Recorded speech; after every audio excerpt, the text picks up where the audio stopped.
I like to lead by getting good people in place and letting them do their thing. I don't have to be recognized as Doug Erickson, father of the guidelines. I don't care about that stuff. It really has to do with the end product and the good that we have done.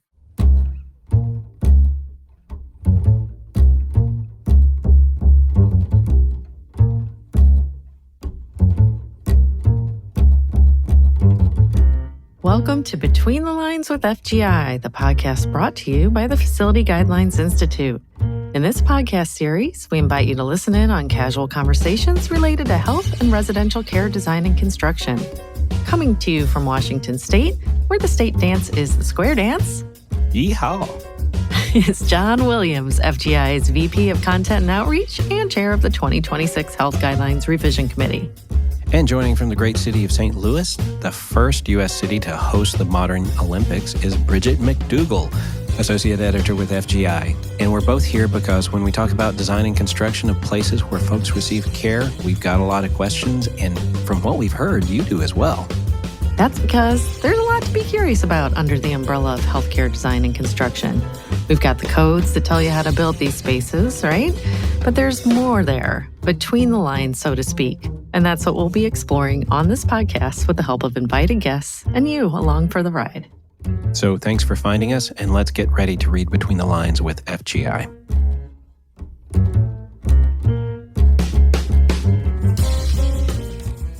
Okay, so chances are your state has adopted some edition of the guidelines, even if you're not entirely familiar with them. These minimum code standards have been around in some form since 1947, when they were called the General Standards for Hospital Construction and were part of the federal regulations of the Hill-Burton Act. I am curious as to why it's called the Hill-Burton Act, by the way, but I will look that up later.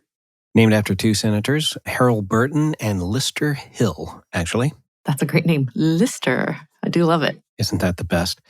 Fun fact, Lister Hill was named for Joseph Lister, pioneer of antiseptic surgery, and who also had something else named for him.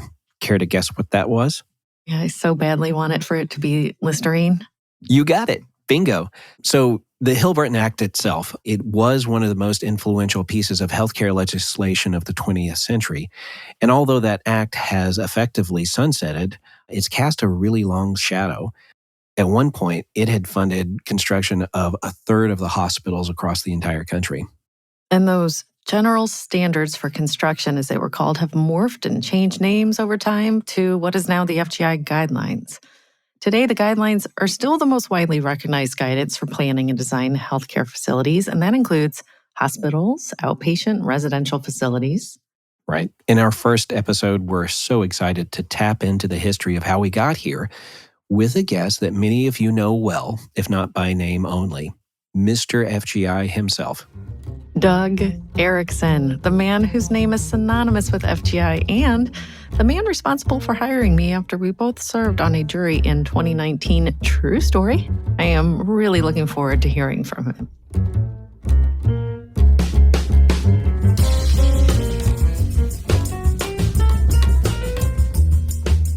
Welcome, Doug Erickson. We're so glad to have you here. Hey, Bridget. Hey, John. How are you today? Hey, doing great. Doing great. Yeah. It's exciting to talk about some of the beginnings and how we kind of came about to where we are today. I look forward to it.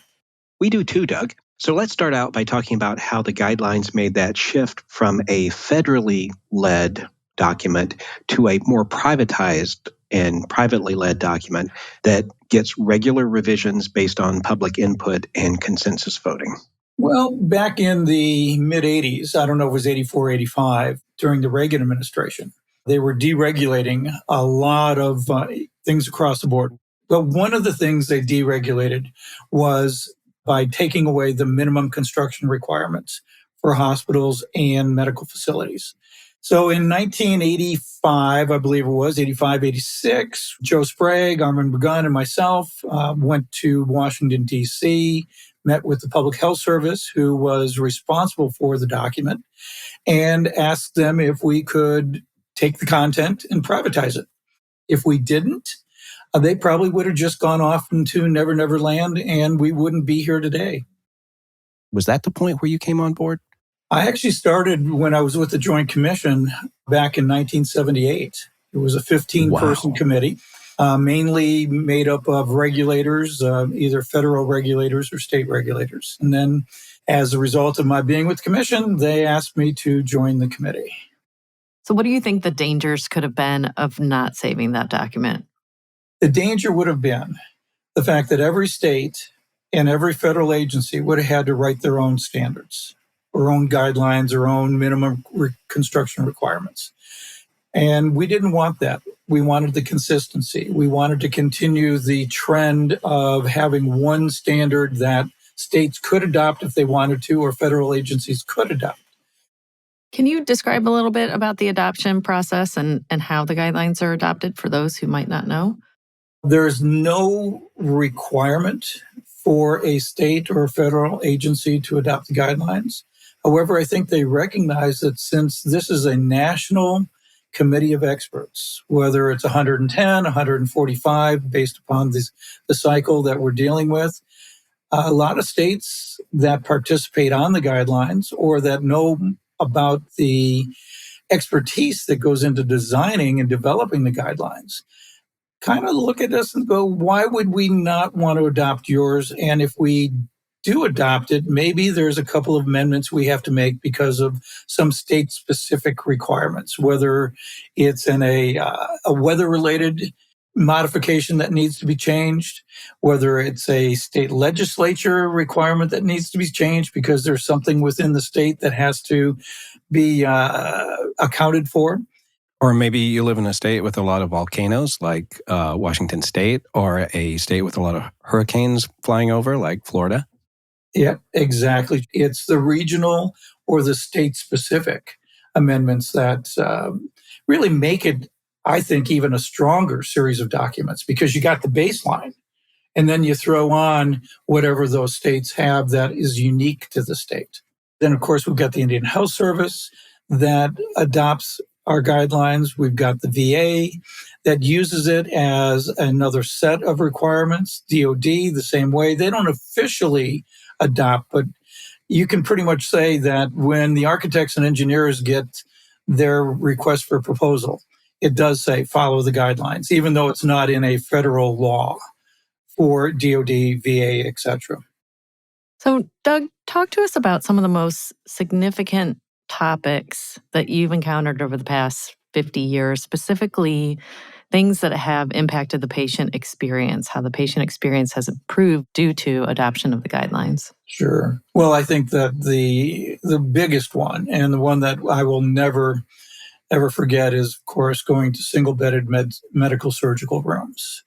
And the fact that it took us 10 years, 3 cycles, with a lot of debate on both sides as to whether or not we should make that leap and actually codify going to single-bedded medical surgical bedrooms. I can tell you that there was significant discussion on both sides. I can hear Mr. Burgun saying right now from the front of the room, how many of you, raise your hand, please, how many of you would accept going to a hotel, checking in, and being told, well, John Williams is going to be your roommate for the next couple of days? Right, because I snore and nobody wants to hear that. However, to your point, patient safety and the patient experience is improved when rooms are not shared. And regardless of whether you're sharing that with a snorer or a sound sleeper, still, that was a pretty big shift back in the guidelines, as evidenced by the 10 years that it took to reach consensus there. Oh, we probably killed thousands of hours of discussion, looking at both sides of the coin. And it was finally decided, and it was a consensus, of course, to go to single-bedded rooms. So you make a good point about things that patients experience that are a direct result of the guidelines, that perhaps we don't think about that as we're a patient in the room. We're not sitting there in a single patient room thinking, thank goodness, this is because of the guidelines. But what are some other things that patients might be experiencing that are a direct result of the changes in the guidelines? Oh gosh, there are quite a few of them. I mean, the whole thing with the safety risk assessment, getting it right for both mental health, for patient falls, for patient movement. I mean, all these things, noise and acoustics, the guidelines through the development of the acoustic requirements in the chapter on acoustics has significantly raised the bar. I mean, these are all things that enter into that patient experience. In the safety risk assessment, the couple of ones that really stand out, of course, are infection prevention, in which I do believe the guidelines, and along with some of the other societies, such as the American Society for Healthcare Engineering, et cetera, and APIC, and some of the others, have really gone after. Nobody had heard of infection control risk assessment or ICRA back in the 90s. What's your memory of how that whole risk matrix came to be? Well, it was about 1988, and Judine Bartley, Andy Streifel, and myself were doing a lot of road shows together. Judine talking about, of course, infection prevention, Andy talking about water quality, air quality, and myself talking about, all of the codes, the standards, life safety code, et cetera. And it was just, we were probably sitting around having dinner, and it was, we really need to do something. We need to put together a national program on trying to reduce the nosocomial infections, they called it back then, now healthcare associated infections today. And a lot of it has to do with modifications, of course, to the physical environment, and then also modifications to how we construct, whether it's renovation or new construction that's being tied into or attached to an existing facility. Even within the infiltration of dust as a result of a building going up adjacent to, or in the case of Riverside, California, it was one of the universities had a field directly across from the hospital, and they would plow that field 2 or 3 times a year, and they lost 8 patients because the building was under negative pressure, and they were pulling in the dust from the plowing of the fields across the street from the hospital. And that does contain aspergillus and all sorts of other fungi. Yep. So the infection control risk assessment is a tool to be able to address a situation like that. Oh, absolutely. It is not something that is just applied when you start construction. It's being applied as you're planning the building. And it's funny, too, because when people talk about ICRA, most of what they think about are those pre-construction or those construction-based risk mitigations like sticky mats and temporary barriers.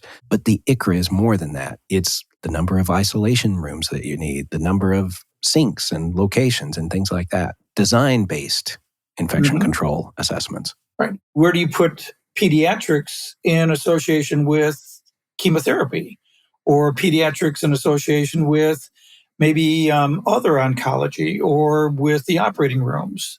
It's that whole flow through the facility of all of the visitors, the staff, and the patients, and making sure that one element of your patient population doesn't infect the other patients within that patient population. Is there anything else that jumps out to you as thinking, hey, this is a time where we really move the bubble on patient care and patient outcomes?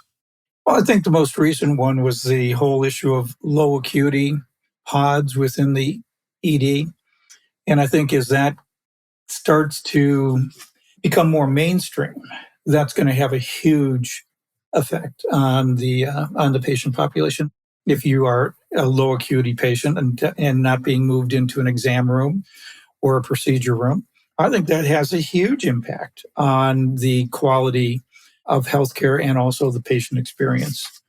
Yeah, right. Because those patients with minor injuries or conditions that don't require a gurney or a bed don't have to wait around, right, for that gurney or bed or treatment room to become available. So they can be cared for in a more efficient space. Doug, you've talked about several things in the guidelines that directly impact patient experience. You talked about single patient beds, low acuity patient care areas, the ICRA or infection control risk assessment, noise, acoustics, mobility, safety risk assessments.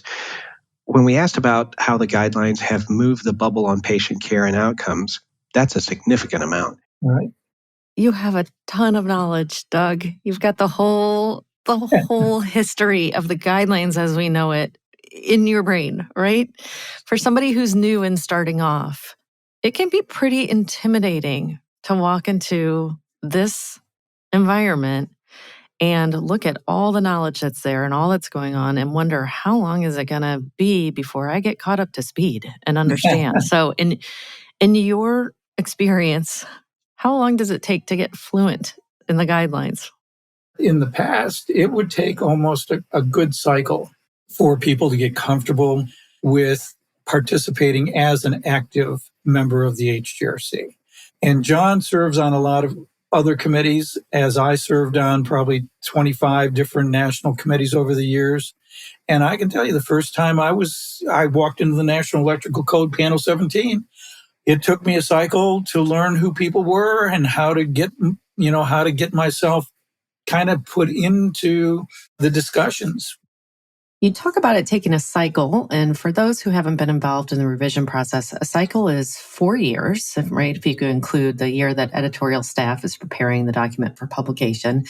And that's really true for me. It took a good 4 years for me to feel like I am finally fluent in the language of the guidelines. So be patient is what I hear you saying. Any other tips for new folks? If I had to say something to an incoming member, it's get with staff, get yourself a mentor, and then ask questions. There's nobody on staff or within the HGRC that won't take time in order to answer your question, deal with your situation, whatever the case may be. So it's really be active and don't let the process scare you. Don't let the people scare you. Well, I mean, some people. Some people. Right. Exactly. I mean, if it, listeners can't see that I'm looking at both of you, but there's nothing scary about either of you at all. Right. You heard it from the man himself, Doug Erickson, is imploring folks new into their fields to get involved. We're here to help you do that. Well, Doug, I hope that you know how important you are to all the people that you've been involved with over the years in different committees, and to the patients that have a good experience because of the guidelines that may not know your name or know you personally, but really that in some way, shape, or form, you have been a strong thread in the fabric of this work. And we are also appreciative to you. I appreciate that, Bridget. It's just been such a pleasure and a joy, quite honestly, to have been in this business for 55 years. It has been a wonderful, wonderful career.